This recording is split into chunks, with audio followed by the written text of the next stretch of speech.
Hello again. Thank you for joining us. We are reading from the Complete Jewish Bible, which is a translation of the Hebrew Bible. Deuteronomy chapter 6, verses 4 through 9.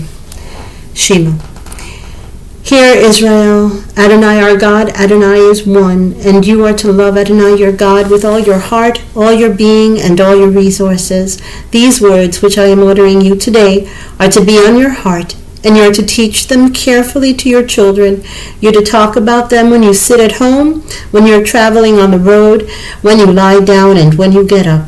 Tie them on your hand as a sign. Put them at the front of a headband around your forehead, and write them on the doorframes of your house and on your gates. Matthew chapter 6, verses 9 through 14. Our Father in heaven, may your name be kept holy. May your kingdom come. Your will be done on earth as in heaven. Give us the food we need today. Forgive us what we have done wrong, as we too have forgiven those who have wronged us. And do not lead us into hard testing, but keep us safe from the evil one. For kingship, power, and glory are yours forever. So we are on Genesis chapter 34. One time Dinah, the daughter of Leah, whom she had borne to Jacob, went out to visit the local girls, and Shechem, the son of Hamor, the Hivite, the local ruler, saw her, grabbed her, raped her, and humiliated her. But actually, he was strongly attracted to Dinah, the daughter of Jacob. He fell in love with the girl and tried to win her affection. Shechem spoke with his father Hamor and said, "Get this girl for me. I want her to be my wife." When Jacob heard that he had defiled Dinah, his daughter, his sons were with his livestock in the field. So Jacob restrained himself until they came. Hamor, the father of Shechem, went out to Jacob to speak with him. Just as Jacob's sons were coming in from the field, when they heard what had happened, the men were saddened and were very angry at the outrage this man had committed against Israel by raping Jacob's daughter. Something that is simply not done. But Hamor said to them, "My son Shechem's heart is set on your daughter. Please give her to him as his wife, and intermarry with us. Give your daughters to us and take our daughters for yourselves. You will live with us, and the land will be available to you. You will live, do business, and acquire possessions here." Then Shechem said to her father and brothers, "Only accept me, and I will give whatever you tell me. Ask as large a bride price as you like. I will pay whatever you tell me. Just let me marry the girl." The sons of Jacob answered Shechem and Hamor, his father, deceitfully, because he had defiled Dinah, their sister. They said to them, "We cannot do it, because it would be a disgrace to give our sister to someone who has not been circumcised. Only on this condition will we consent to what you are asking, that you become like us by having every male among you get circumcised. Then we will give our daughters to you, and we will take your daughters for ourselves, and we will live with you and become one people. But if you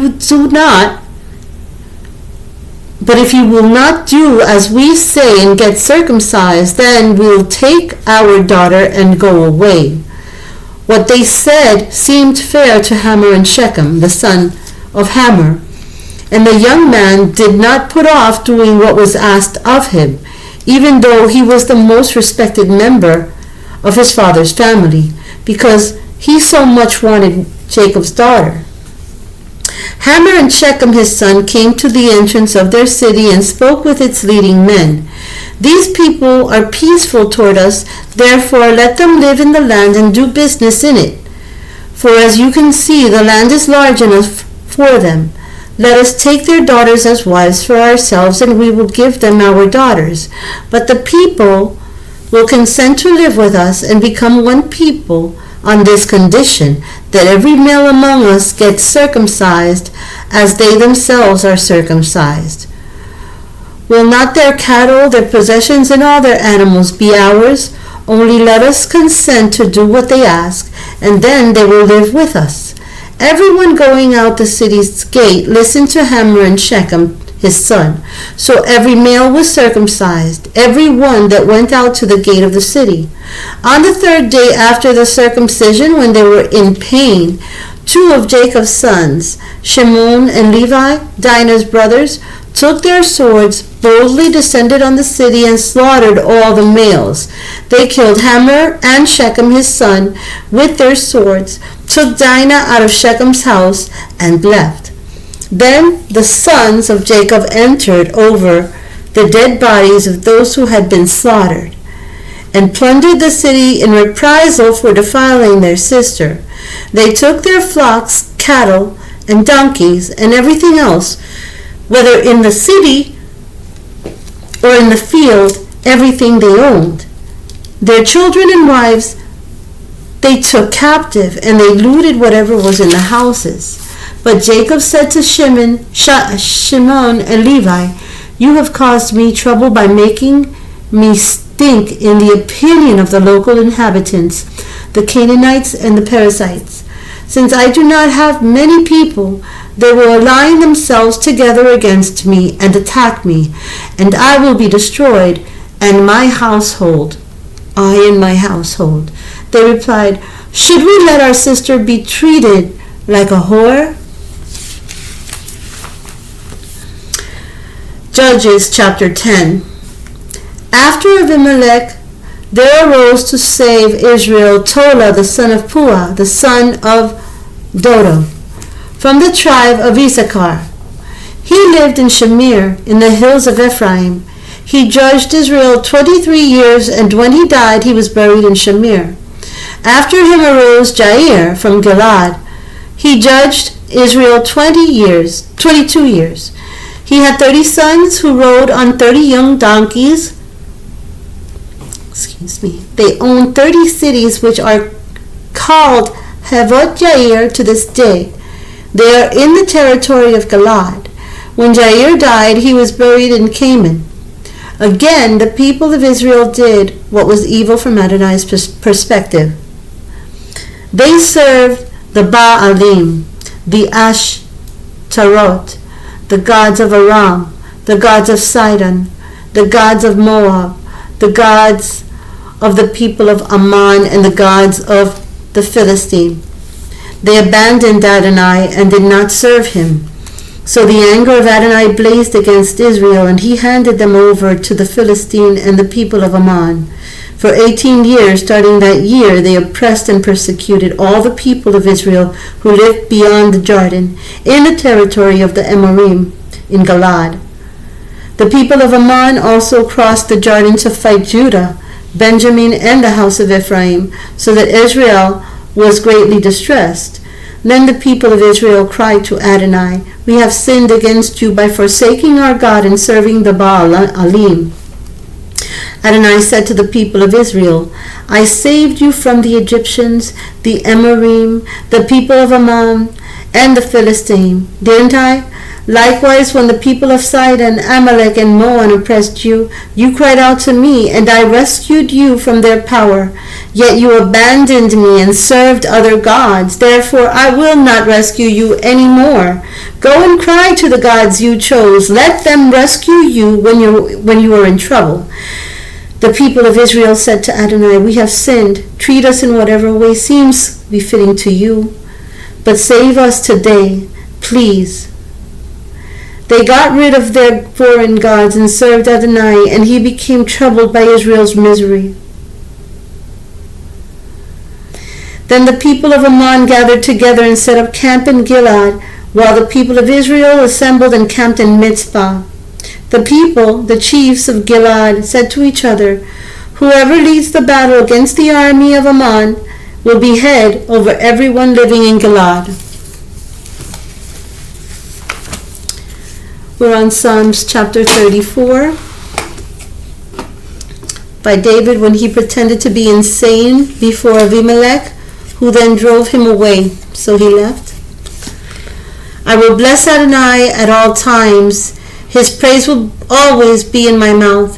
When I boast, it will be about Adonai. The humble will hear of it and be glad. Proclaim with me the greatness of Adonai. Let us exalt his name together. I sought Adonai, and he answered me. He rescued me from everything I feared. They looked to him and grew radiant. Their faces will never blush for shame. This poor man cried. Adonai heard and saved him from all his troubles. The angel of Adonai, who encamps around those who fear him, delivers them. Taste and see that Adonai is good. How blessed are those who take refuge in him. Fear Adonai, you holy ones of his, for those who fear him lack nothing. Young lions can be needy, they can go hungry, but those who seek Adonai lack nothing good. Come, children, listen to me. I will teach you the fear of Adonai. Which of you takes pleasure in living? Who wants a long life to see good things? If you do, keep your tongue from evil and your lips from deceiving talk. Turn from evil and do good. Seek peace, go after it. The eyes of Adonai watch over the righteous, and his ears are open to their cry. But the face of Adonai opposes those who do evil, to cut off all memory of them from the earth. The righteous cried out, and Adonai heard, and he saved them from all their troubles. Adonai is near to those with broken hearts. He saves those whose spirit is crushed. The righteous person suffers many evils, but Adonai rescues him out of them all. He protects all his bones. Not one of them gets broken. Evil will kill the wicked, and those who hate the righteous will be condemned. But Adonai redeems his servants. No one who takes refuge in him will be condemned. Mark chapter 6. Then Jeshua left and went to his hometown, and his Talmidim followed him. On Shabbat he started to teach in the synagogue, and many who heard him were astounded. They asked, "Where did this man get all this? What is this wisdom he has been given? What are these miracles worked through him? Is he not just the carpenter, the son of Miriam, the brother of Jacob and Josai, and Judah and Shimon? Aren't his sisters here with us?" And they took offense at him. But Jeshua said to them, "The only place people do not respect a prophet is in his hometown, among his own relatives, and in his own house." So he could do no miracles there other than lay his hands on a few sick people and heal them. He was amazed at their lack of trust. Then he went through the surrounding towns and villages teaching. Jeshua summoned the 12 and started sending them out in pairs, giving them authority over the unclean spirits. He instructed them, "Take nothing for your trip except a walking stick. No bread, no pack, no money in your belt. Wear shoes, but not an extra shirt. Whenever you enter a house, stay there until you leave the place, and if the people of some place will not welcome you and they refuse to hear you, then as you leave, shake the dust off your feet as a warning to them." So they set out and preached that people should turn from sin to God. They expelled many demons, and they anointed many sick people with oil and healed them. Meanwhile, King Herod heard about this, for Jeshua's reputation had spread. Some were saying, "Yochanan the Immerser has been raised from the dead. That is why these miraculous powers are at work in him."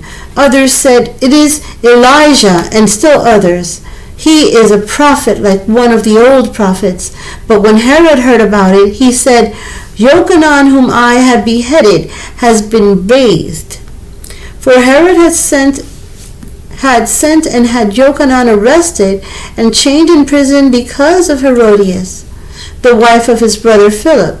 Herod had married her, but Yochanan had told him, "It violates the Torah for you to marry your brother's wife." So Herodias had a grudge against him and wanted him put to death. But this she could not accomplish, because Herod stood in awe of Yochanan and protected him, for he knew that he was a tzaddik, a holy man. Whenever he heard him, he became deeply disturbed, yet he liked to listen to him. Finally, the opportunity came. Herod came Herod gave a banquet on his birthday for his nobles and officers and the leading men of the Galilee. The daughter of Herodias came in and danced, and she pleased Herod and his guests. The king said to the girl, "Ask me for whatever you want, I will give it to you." And he made a vow to her, "Whatever you ask me, I will give you, up to half my kingdom." So she went out and said to her mother, "What should I ask for?" And her mother said, "The head of Jochanan the immerser." At once the daughter hurried back to the king and announced her request. "I want you to give me right now on a platter the head of Jochanan the immerser." Herod was appalled, but out of regard for the oath he had sworn before his dinner guests, he did not want to break his word to her. So the king immediately sent a soldier from his personal guard with orders to bring Jochanan's head. The soldier went and beheaded Jochanan in prison, brought his head on a platter and gave it to the girl, and the girl gave it to her mother. When Jochanan's Talmidim heard of it, they came and took the body and laid it in a grave. Those who had been sent out rejoined Jeshua and reported to him all they had done and taught. There were so many people coming and going that they could not even take time to eat.